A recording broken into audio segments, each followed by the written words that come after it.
If you like audiobooks or audio shows, check out a free trial of Audible. Just click the link in the description. Welcome to MINDSHOCK True Crime.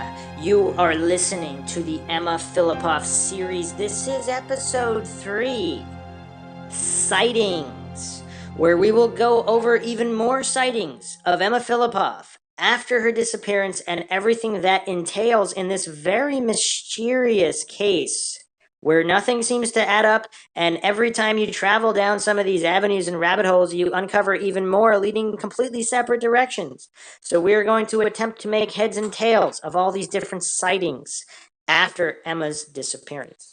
Once again, if you like the podcast, you can donate to our PayPal to make sure we can keep bringing you all these different episodes in all these different series. Just check the link in the description. Make sure to subscribe to the channel, hit the bell for notifications. If you like the podcast, also make sure to hit that like button and share it across social media platforms. You could also check us out on Twitter, Reddit, and Patreon. Patrons do get priority in case an episode requests, and you could also pick your podcasters on that one. And also make sure you like and follow our Facebook page for exclusive updates that will only be posted on Facebook.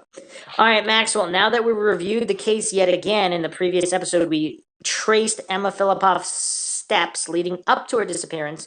Now there's quite a few things that jump out. Of course, out of all the days to buy a prepaid cell phone, she buys it on the one she goes missing. Out of all the days to run into Julian Hurd, her ex-boyfriend, with all these who coincidentally moved across the country to the same town she was in and spotted her the day she went missing, another coincidence.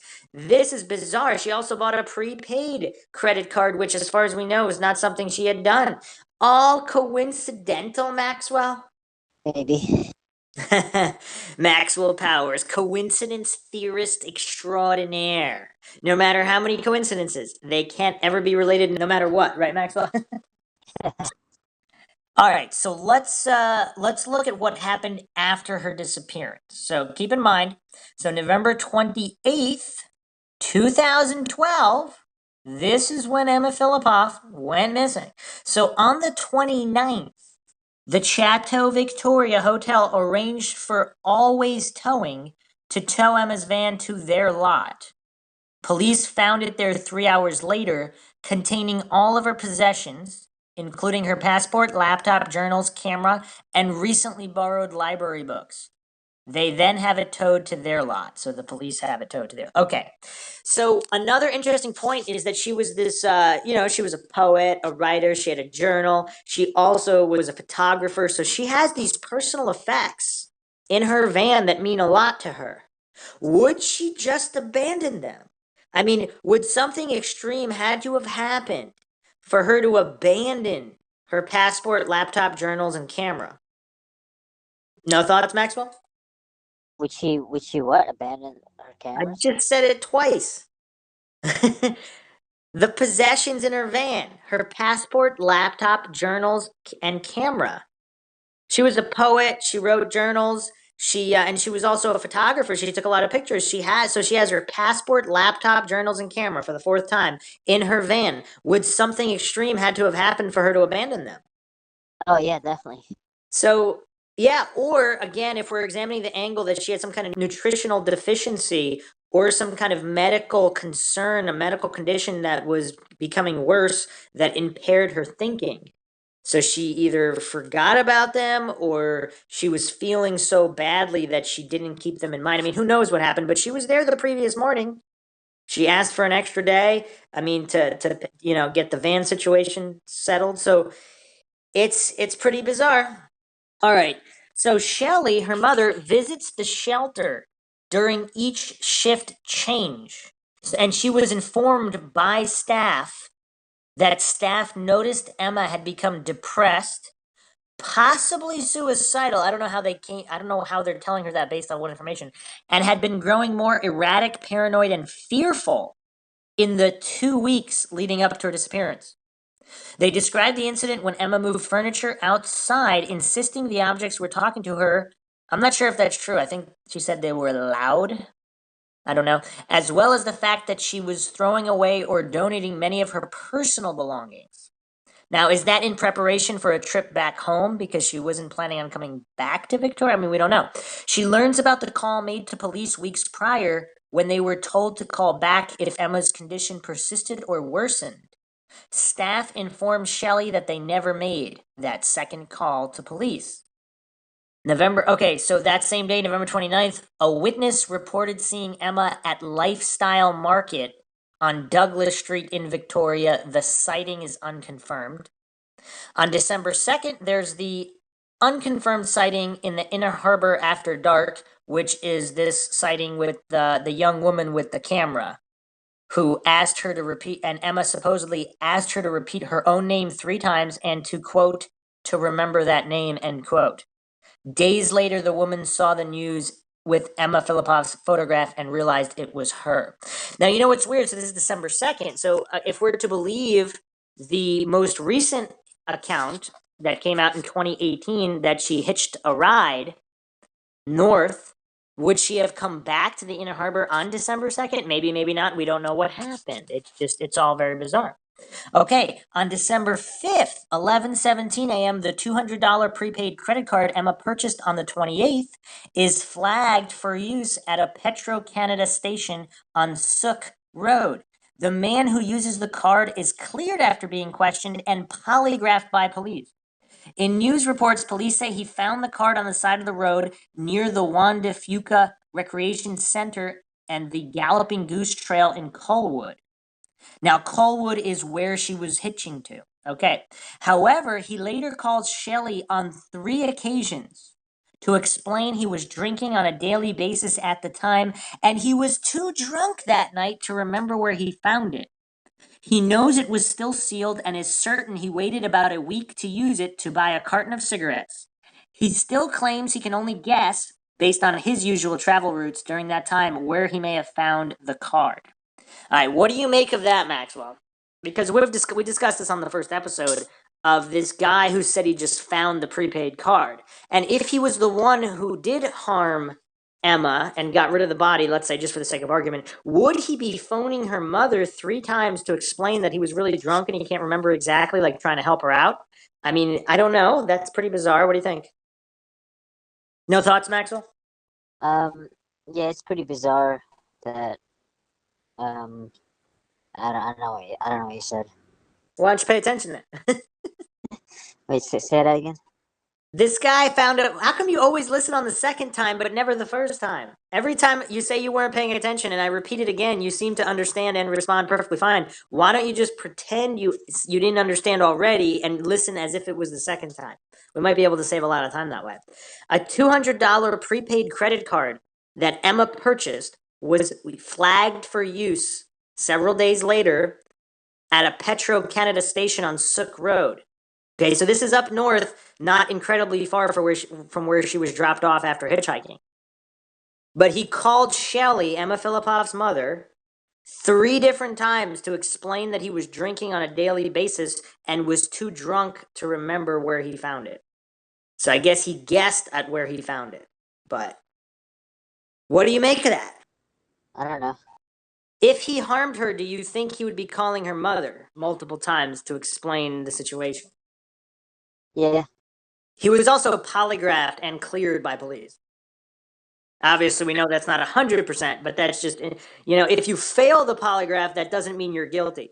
But if you pass the polygraph, does that mean you're either innocent or you're calm enough? So would that suggest that if he is guilty, he's some kind of serial killer who's calm enough to pass a polygraph? And he's done this multiple times, and that's why he's so calm about it. If it was a one-off drunk guy, or did he just see her passed out and steal it from her? But would he have passed a polygraph if that were the case? Unless he was so blackout drunk he can't remember anything anyway, so that's why he passed the polygraph. But wouldn't he be I mean, I don't know. It's weird. If he really was innocent, I mean, I don't know. It's rough. So no thoughts from Maxwell Powers, the man, the myth, the legend, Maxwell Army. I'm good. Also, do you find it strange that a homeless guy would wait almost a whole week before using a prepaid credit card that he found? If he's homeless and broke, wouldn't he use the card right away? Especially if he's a bumbling drunk that needs his alcohol. Don't those people usually use money once they get it right away? They don't wait. Could be a guilt thing too. I don't know. Like Like, he's feeling guilty, and then like he comes to a breaking point where he really needs to spend money to survive. All right, so here's some information posted about him. The guy who found the card lived in a halfway house not far from where the card might have been found. He took the bus into town and would walk from the house to the bus exchange near the Juan de Fuca Rec Center. Says he didn't find it where the police say he did, but he can't remember where he found it. So how would he know he didn't find it where the police said he found it? This whole thing is bizarre. So William, the new witness that came forward, he said he dropped Emma off early that morning. Did she walk to the so she mentioned a female friend to William. So did she stay with that friend, who's never been identified, and then return to the harbor area? Because on December 2nd, that was the sighting that said, with the woman who said that Emma Fillipoff helped her with the camera and asked her to repeat the name, say her name and to remember the name. Okay. So Emma stayed at the Belkin house on Homer for at least a month in the previous summer. Also worked with a chef friend in White Rock who she met in Campbell River years prior. There was a young woman who worked at the Belkin house who said she and Emma got on really well and had hung out when Emma stayed there. Her name is unknown. And if you ask at Belkin, they politely ask you to leave and then escort you to the door. So these are researchers online that I guess have been trying to help out, and that's what happened. Okay. In May 2014, so this is years later, Gastown, British Columbia, an agitated man was captured on surveillance at a clothing store downtown Vancouver with a crumbled up missing persons poster of Emma. He claimed Emma was his girlfriend and just wanted to be left alone. Despite the evidence of the grainy footage, which shows a man in a green shirt with a noticeable limp and sporting flame tattoos on his arm, no one has come forward with information and police have yet to identify him. Okay, so, and then of course they searched the harbor. I mean, there were dive teams. I mean, there was a search for Emma. Hundreds of people have circulated posters, shared links, clues, and ideas. And then, of course, in 2014, CBC made the documentary The Fifth Estate, Finding Emma, and that is a good episode. Okay. So there were more unconfirmed sightings in Fernwood Square, Goldstream Park, and the Inner Harbor. A rumor circulated among friends that she was hitchhiking up and down the island and was doing well. So that's an interesting rumor. So there's what are the possible scenarios a rumor like that could be spread? One, it was true, where someone really heard she was hitchhiking, whether she really did or not, or maybe she really did. And how would they hear that she was doing well? Or does that sound like a cover story by some circle of friends, someone in the circle of friends who knows what happened to her, either accidental death, or something, or whatever, someone was responsible that they're afraid of, and they don't want the heat on them? Would they start a rumor like that? What do you think? I can see that. Or just drunk people talking, someone just says that just for the sake of saying it, as if it's a theory and it catches on and it just gets repeated as truth. So a lot of different scenarios where that could be possible. Okay. 2 people claimed she was panhandling on Commercial Drive in Vancouver. Several witnesses reported her missing posters had been torn down in the downtown East Side area.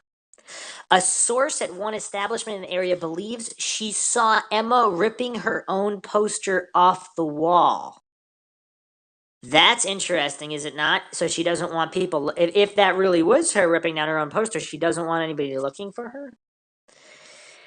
This is bizarre. Staff at a hunting fishing store reported a woman resembling Emma asked how to disappear, explaining she had a stalker who followed her from Ontario to Victoria, then to Vancouver. So is it possible all of these sightings are legitimate?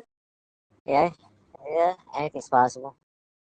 What motivation would all these different people have? Because it's kind of hard to believe unless somebody's reporting all these things that aren't true.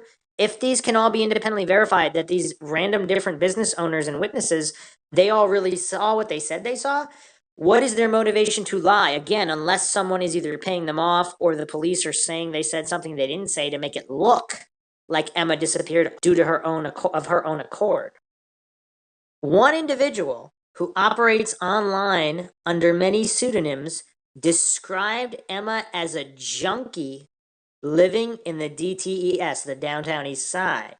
He boasted standing next to her as she tore down her own poster, but would not provide more details and expressed no interest in the reward. Okay, so a lot of problems here. So if this person is different than the other witnesses, then the other witness who said this looks different because this other witness was a woman. She said she saw a source at one establishment. So that means someone working at a business, a female, said she saw Emma ripping down her own poster. Now we have a different individual. Although this person is credited as a he in this description, however, if it's an online person as a pseudonym, I guess it could be a she, but if it is a different person and it is a he, this person is saying he was once next to her when she tore down her own poster. However, he's no interest in making $25,000. Is that weird? What do you think of that? That's not too bad. You don't think someone living, the downtown east side, they don't have a lot of money, they wouldn't want to collect a $25,000 reward? Oh yeah, I can see that. Or is this someone just that wants attention or just to trash Emma for the sake of trashing Emma Fillipoff? There's a lot of weird people out there. We see this in almost every missing persons case. There are people online trashing the victim blaming, or just saying all these nasty things about a victim for no reason, basically. It's weird. But we don't know. It's just all these things are very weird. Okay. 2 separate tips originated in Nelson, British Columbia in early 2014. A hitchhiker matching Emma's description was seen on Highway 3 near the Fillipoff family farm.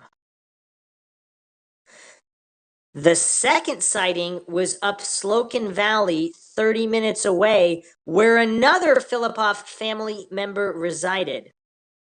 Nelson, British Columbia, the Royal Canadian Mounted Police followed up. The sightings remain unconfirmed. In early 2016, a friend reported seeing Emma sleeping on the steps of the Francophone Center in Kelowna, British Columbia. A volunteer team worked diligently with local police to follow up on the sighting. It, too, remains unconfirmed. All right, so we do have all of these unconfirmed sightings. Just so everybody gets an idea, so Nelson is closer to Victoria and Vancouver than it is. So she's from Perth, the other side of Canada. So Nelson is roughly 400 miles from Vancouver. And Vancouver is not that far from Victoria. So if she did make it to Vancouver, if she hitched her way up there, she would have had to hitch, or however you get there. But it's about an hour plane ride, or somewhere around 7.5 to 8 hour car ride from Vancouver to Nelson. So apparently the Fillipoffs have family in Nelson. Are these sightings confirmed? If these sightings were confirmed, what does that mean? So these sightings are not officially confirmed. What do you think of all this? And this is 2014. So we're talking 2 years. This is early 2014. So we're talking about a year and a half or so after her disappearance. A hitchhiker matching Emma's description was seen Highway 3 near the Fillipoff family farm. And then there's a second sighting up Slocan Valley, which is 30 minutes away, where another Fillipoff family member resided. Do you find that coincidental or not? And the Royal Canadian Mounted Police followed up on these leads, and however, the sightings remain unconfirmed. What does that mean? They talked to people who said they saw her, but what are you going to do with that information? How is that would that be confirmed or unconfirmed? Or is it a hearsay where a friend of a friend said they saw her, and then when asked again, they said they didn't because they got scared? Now, why did they get scared? Was that made up, or was it real and Emma didn't want to be found, so she made them change the story? What do you make of all this, Maxwell? Is that what's going on? They changed their story? I don't know. I'm telling you, what are the possibilities that the police consider these sightings unconfirmed? I see. So I just went over Um, the scenarios. Either the person changed the story that originally reported her, or that report was from a second or third hand report that couldn't be corroborated. Because otherwise, like, how would you confirm that sighting? yeah, I don't know. I mean, what do you mean by confirm? I mean, it's just Well, I the just went person. over it 3 times. Yeah, but what I'm saying is like the person just has to say, yes, I did see her. That's confirmation, or I don't know. But if they didn't, if they're like, oh, this other person said they saw her, we know that's unconfirmed. And what if they said they saw her, one of her family members said they saw her, or someone, a friend of a family member, but then they couldn't find that friend who said they saw her, right? So then it's unconfirmed. I would say, in order for it to be confirmed, it would had to have been someone who specifically knew her. And when the police show up with the picture, they're willing to sign some kind of statement that said that they saw her, right? I'm guessing that would be more in the confirmed realm. But how do you really confirm a sighting? Would you need video evidence? I mean, what I don't know the threshold that would qualify as police confirming it. But we yeah, know it's gotcha. not, some kind of secondhand account would definitely be not confirmed, and someone changing their story would also definitely be not confirmed. That much we know. Everything else is just guessing. I mean, is it also coincidental that 2014 was when the surveillance video came out of the man in Gastown that was the guy with the tattoos and that was claiming that Emma was his girlfriend and she wanted to be left alone, and police have not identified him. The guy with the limp and the tattoo. So this was also 2014, coincidentally, when these sightings of Emma near some kind of family properties in Nelson happened. I mean, that's kind of. Is this also coincidental? I really don't know. It's just so bizarre. There's a lot more information here to work with than appears on the surface, but it's all unconfirmed. So we can't really there's not a lot we could do with it. Yeah, I don't. Yeah, So someone posted this on Reddit. Don't know Emma personally, but helped Shelley in downtown East Side with her search. May 2014. One of Emma's relatives was my neighbor. And strangely enough, a friend of mine owns part of the old family property near Nelson, British Columbia, where there was a possible sighting of her hitchhiking on the highway during the summer of 2013. Emma had it, so she's saying that that sighting was 2013 and not 2014. Emma had attended Shambhala Music Festival and stayed with a relative in Nelson a few years before she went missing. Her grandparents had lived in Nelson, so she was familiar with the area. The plot thickens, does it not, Maxwell? So this person who was alleging they helped with the search and their neighbor was one of Emma's relatives, and they had a friend who owned. I mean, there's a lot of coincidences here for this individual, but if they're telling the truth, they're saying she stayed with a relative in Nelson years prior, before she went missing, and attended a music festival there, so she's familiar with the area, and her grandparents also live there. What do you make of it, Maxwell? very interesting That's all you got? so far. Good thing you're doing a podcast on Emma Fillipoff. So this person also said that Emma's camera was found in her van, and last year. Wow. So she posted this last year in 2018.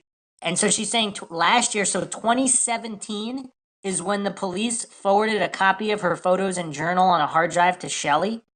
I mean, that's what, five? It takes 5 years to do that. The journal is thousands of pages, and there are specific clues, but whether police are pursuing those leads is anybody's guess.